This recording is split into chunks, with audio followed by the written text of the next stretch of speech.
We stayed off resort at Walt Disney World in January, and we were surprised by the experience. So let's get into it. Let's talk about the good and the bad. Welcome to Roaming Yeti's Travel Beyond the Guidebook, where we help our busy fellow adventurers maximize their limited vacation time. I'm your host and head Yeti, Beth Scalacci. I'm here to share stories, hidden gems, and insider tips to help you plan trips that are unique and meaningful to you. In each episode, I delve into the world of pop culture destinations, theme parks, roadside attractions, and nostalgic locations. And you know what? We're uncovering their secrets and backstories. Are you ready?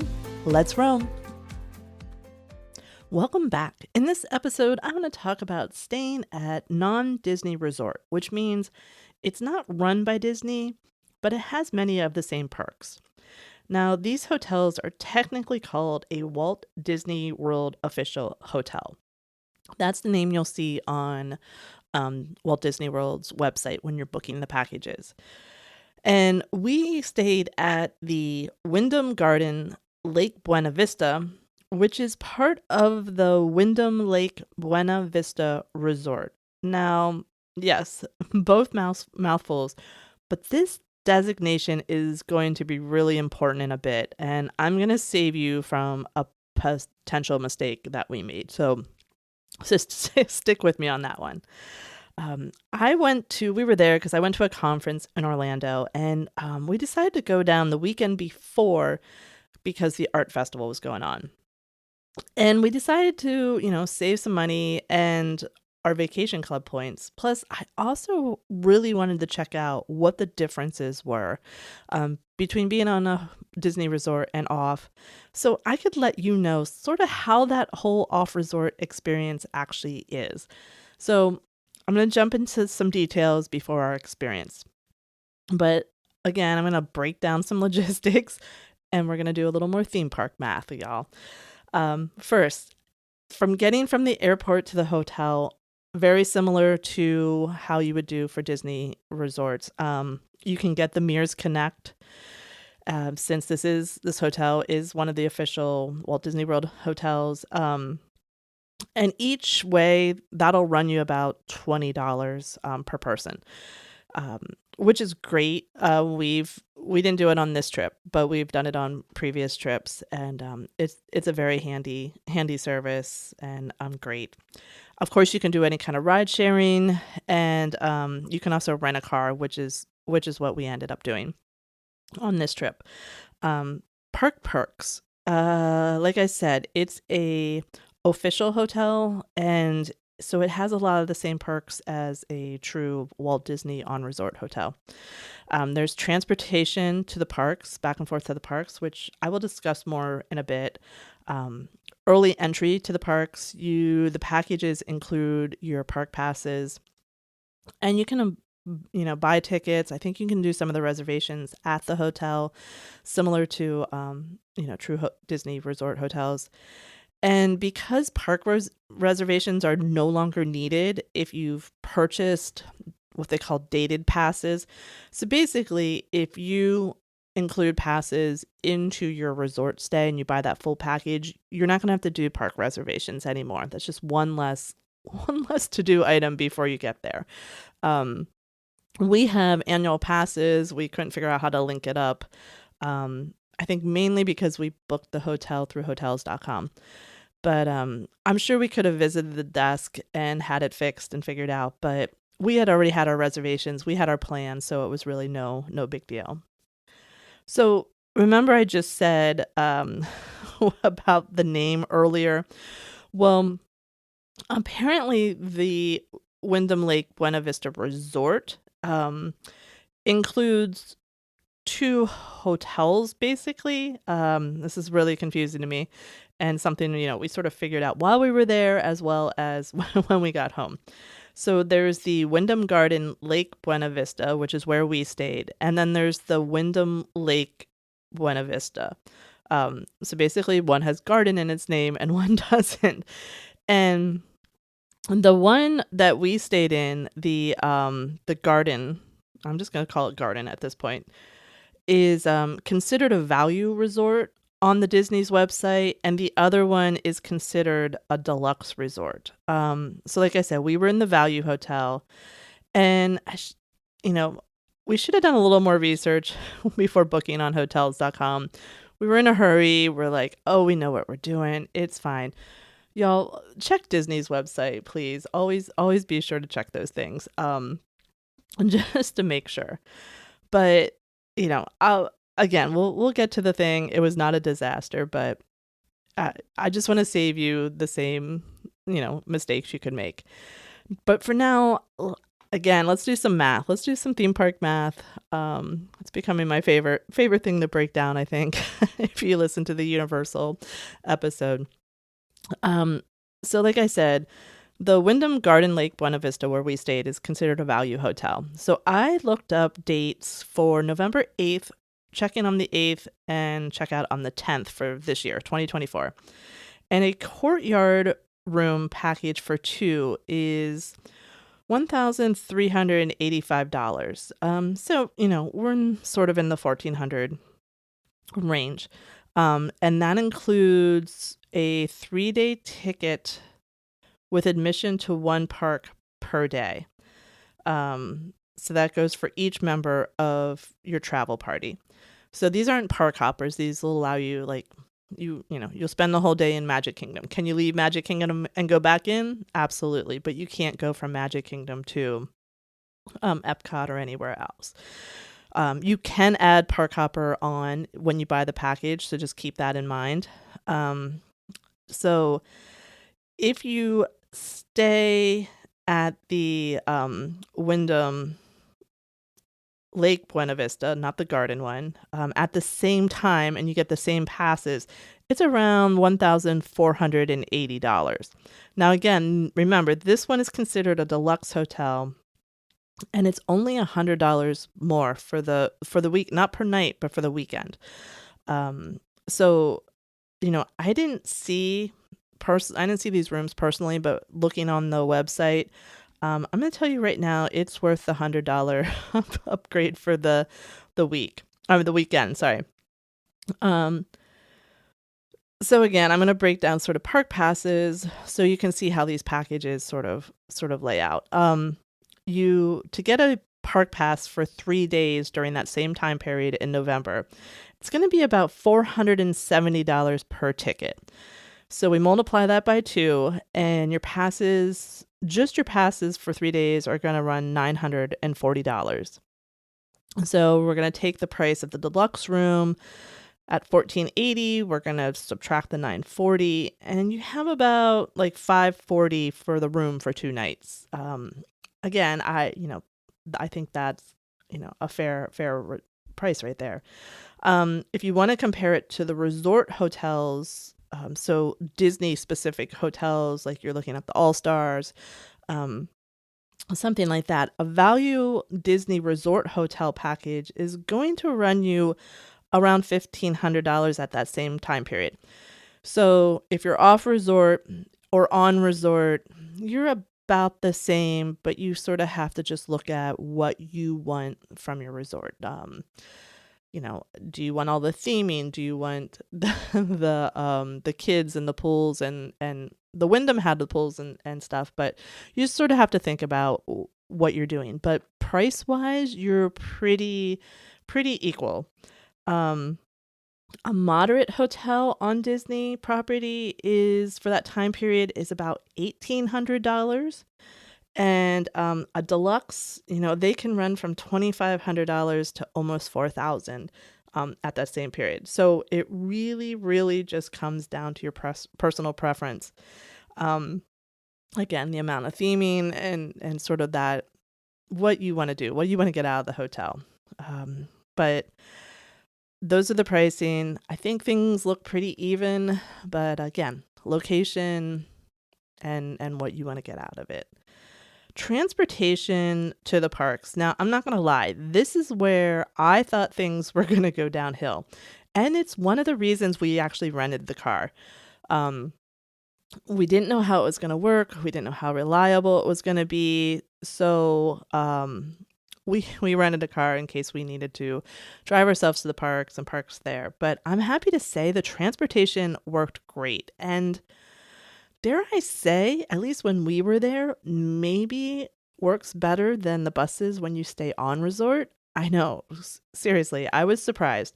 So here's how the process works. When we checked into the hotel, they gave us a QR code and a discount. So when you wanted to reserve your bus trip, we usually did this the night before because we knew sort of when we wanted to get out the door. But you click on your QR code, takes you to a website, and it allows you to tell them where you're going, which park you want to go to, and you can sort of pick your time. And then when you put your discount code in, it makes the ticket free. So depending on the park you're going to, you would go outside to meet the bus at the specific time. It's just out in the lobby. When we were there, we never had to show our ticket. I always had it on my phone to get onto the bus.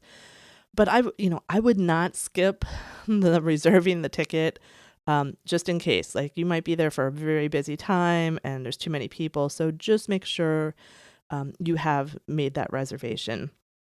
And the buses are nice. Like these are the nice charter buses. They're very comfortable. I don't know. It was a very nice experience. They dropped us off at the park.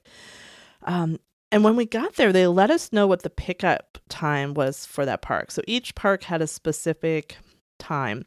For example, Epcot pickup time was 40 minutes after the hour. And when I tell you I could set my watch by those buses, I wouldn't be lying. Again, I don't know how it is all the time, but like when we were there, like if we knew we weren't there at like 8:40 p.m. when we wanted to get back, like you were missing the bus. They were on time. They were great. It worked really well. And with the Walt Disney World buses, you don't really know when they're going to arrive at your resort or the parks. Which can be frustrating. You can stand after a long day of walking and doing all the things. It can get really tiring waiting for the bus at the end of the night. You just want to get home. And this really made it really convenient that you knew exactly when to show up. You could plan around it, and it was there. It was great. So, yeah, it was impressive. Now, there is one thing to note. When you are taking the bus to Magic Kingdom, you will be dropped off at the Ticket and Transportation Center, the TTC is what they call it, rather than right at the gate where the Disney resort buses drop off. So is this a deal breaker? No, I don't think so. You just need to take from the TTC another bus. You can ride the monorail or you can take the ferry over to Magic Kingdom. It's not a huge deal, just something to think about. So you're sort of plan that rest of the transportation into your schedule. We got on the ferry. It was loading up, getting ready to leave. So we had a nice boat ride over. It was great. No complaints. Overall, like I said, I was really impressed with the transportation. I didn't know what to expect. It went really smoothly. So if you do this or if you've done it before, let me know how it's been for you, if it's consistent like that, or, we just got lucky. I don't know. But let me jump into the hotel itself. You walk in, it's a beautiful lobby. Both of the hotels, the garden and the non-garden, share the same amenities, which is super nice. There's a pool. There's a really cute restaurant, bar, sort of cabana area in the pool. There's a lounge in the lobby where we grabbed some food and watched some football. It was playoff weekend. And there was a really nice little market and sort of self-serve area in the lobby. But okay, we have to talk about the best thing at this resort. There was a Joffrey's coffee shop in the lobby. In the lobby. If you've listened to any of my Disney episodes in the past, you know I am a huge Joffrey's fan. I will pass the Starbucks and head to Joffrey's. Usually on hot days, the shaken Jamaican cold brew with a little vanilla and cream. That's my drink. But I also love their hot drinks. They still had their holiday drink, their peppermint mocha. Yeah, it was good. It was really nice to wake up and just grab one before getting into the parks. Did I grab another one at the parks? Absolutely. But that was a total win for me. And honestly, the I wish they would add that, like add that to the other resort hotels. But again, I don't know if they all had it, but the Wyndham had it, and it was a huge bonus for me. Um, but also there, like I said, there was a pool bar and there was a lounge, and the food was good. We didn't eat up the other restaurant. But there's not like a ton of food options there.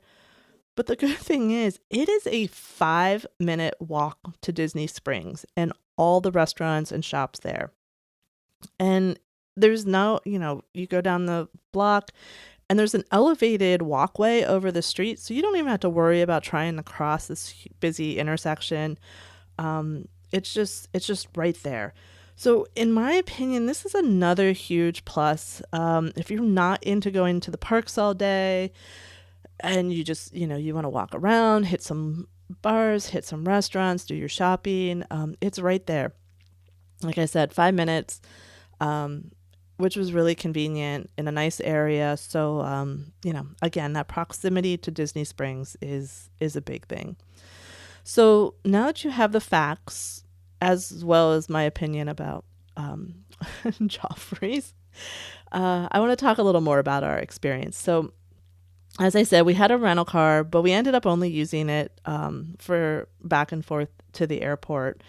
And like I said, we had done Mirrors Connect in the past. We love that. But, thankfully we didn't need that backup plan because the transportation worked really, really well. So the room experience. Yeah, let's get real. I'm not a hotel snob, but there are certain things I like. I like a clean hotel. I like a safe hotel. Both of those, no problem. If I cannot get a good shower, I'm I'm a little grumpy. So let me tell you why I would go for that deluxe resort within that resort for that extra $100. We got to the hotel well before our check-in. We had the super early flight in the morning. But they said they had a room, and the desk sort of asked a few times, like, do you have a preference on location? And I was a little suspicious by why he was asking, but I didn't know any better. And we were just like, no, we don't. If a room's available, we just want a room right now. So we got our key and we headed outside to our room. So the section of the hotel we ended up in faced the front parking lot, which I discovered very early Monday morning is where the delivery trucks back up to make their deliveries to the hotel.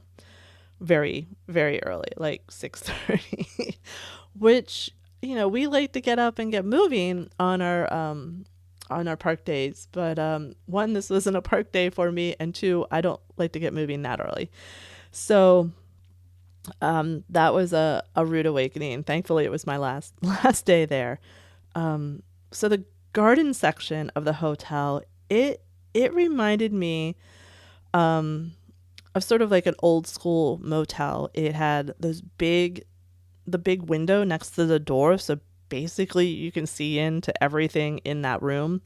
And it maybe I watched too many movies. We were watching Fargo, going through all the seasons of Fargo at the time, but it reminds me of those motels that people hide out in like crime movies, like the California typical motel with the big window. Like, who is keeping that window, those curtains open to show off your room? Like, it's just not my style. I like privacy in my room, and I didn't love that housekeeping opened that curtain every morning so you could just see straight in. So we just had to be very careful where we put laptops and iPads and keep things out of view. But it was safe. Like, I felt safe. It was great. I don't know. That's a personal thing. If that doesn't bother you, awesome. It was just weird for me. Um, and the room itself was nice. I think it had just been recently updated. It was very cute, very cool, but it was small. We had two beds, and I'm really glad Julia was not with us. Three people in that room would have been crowded. The bathroom was really small, and the shower, here's where it didn't have great water pressure, and I couldn't get the water as hot as I like it. Now, it was a little cooler for January in Orlando, and I wanted a hot shower, just to warm me up and get me ready, but it just wasn't there. And I say it was sort of lukewarm. Um, you know, are all the showers like that in all the room? I have no idea. Could have just been the luck of the draw on that one. But I do know, based on our experience of just that location, that if we did stay in the garden rooms again, I would stay in the back rather than looking off to the parking lot. I believe they're called the courtyard rooms, not standard. So if they give you a choice, ask to look at a map. Don't make our rookie mistake. Maybe just put your luggage with the bellhop service and wait for your broom to be available maybe. But overall, the room was exactly what we needed for three nights. It was a place to sleep. The shower worked. I got clean. I guess I'm just a shower snob. Sorry out there. But I don't know that I would put more than two people in that room. Just something to keep in mind. So would I stay there again? Absolutely. Like I would. I had a good experience just from this. Those are just sort of silly room issues. But I would probably move to the more up in the hotel. When you look at it, it's like a tower and then the garden place. But I would definitely, it was clean, it was safe. The people there were super, super nice. All the employees, all the staff. They weren't Disney cast members, but they may as well have been. They had the same customer service. I left my bag with the bellhop when I went over to Disney Springs before moving hotel. And when I came back to get it, he was so super nice that I had called for an Uber and he saw the Uber pull up and he came and got my luggage, put it into the Uber for me, made sure it was my driver. So people were really, really sweet, and I would definitely go stay there again. So like I said, if you're going to spend a majority of the time at the parks or out and about, this is a great option. It was, the price was right. It was clean. It was safe. It was fun. If you're a luxury and room service kind of person, this is probably going to be a pass for you, and you might want to look at the moderate or deluxe on resort, not off. So just something to keep in mind. Lastly, I cannot say enough good things about our bus experience, our bus transportation experience. They were on time. They were easy to book. They were easy to find. They were comfortable. The drivers were great. Again, they were clean and awesome. And while this is not Disney Resort related, it all goes into figuring out budgeting, and how you're going to do things. So on Monday, I moved hotels for my conference, and the conference was about 2 miles from Universal Studios. So I had to stop in. And when I went over with a group of people from the conference, we got an Uber, and I think it ran us about $16 to get over there. On my way back to the hotel, I was on my own by then. I sort of had split up because I was taking pictures and doing some video stuff.